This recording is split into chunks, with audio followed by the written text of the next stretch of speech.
Fala galera, aqui é o Marcos Fábio, preparando mais um dia para sair para atender clientes. E antes eu quero dividir uma coisa com vocês, né?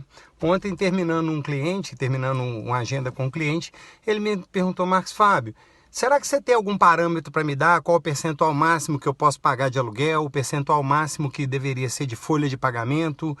Existem algumas referências de valores para que eu possa administrar melhor meu negócio? Essa dúvida é a sua também? Fica ligado que depois da vinheta a gente conversa sobre isso.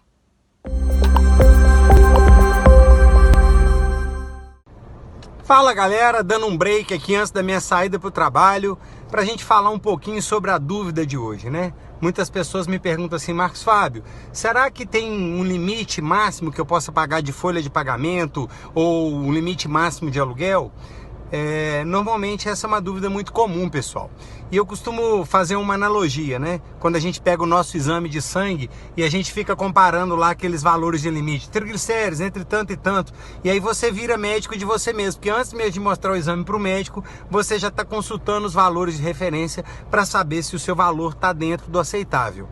Em gestão financeira, em finanças empresariais, é a mesma coisa. Existem sim parâmetros para você saber se seu negócio está dentro ou fora daquilo que é aceitável.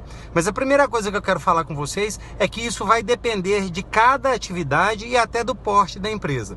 Então eu vou usar o exemplo aqui daquele exemplo que é da maior parte das empresas desse país, né? 98% das empresas desse país são de micro e pequeno porte. Então eu vou dar exemplo falando de empresas de micro e pequeno porte. Normalmente uma empresa vai gastar com ocupação, ou seja, aluguel e IPTU, o percentual deve ficar entre 5% e 8%, embora tenha casos que isso pode chegar até 12% o custo com ocupação, como é o caso de lojas de shopping, por exemplo, né?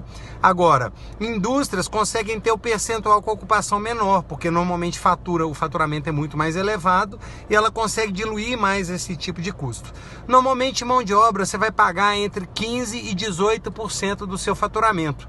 Poxa vida, Marcos Fábio, você está falando entre 15 e 18, acabei de fazer minhas contas aqui e minha mão de obra está significando 25% do meu faturamento.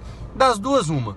Ou o seu faturamento está muito baixo, então realmente o seu custo está pesando, e aí obviamente você não vai ter lucro para ser realizado lá na última linha. Ou pode ser que o seu negócio seja, por exemplo, uma empresa de prestação de serviço, que pode admitir como folha de pagamento até 50% ou 60% do custo total. Então isso vai depender de cada atividade.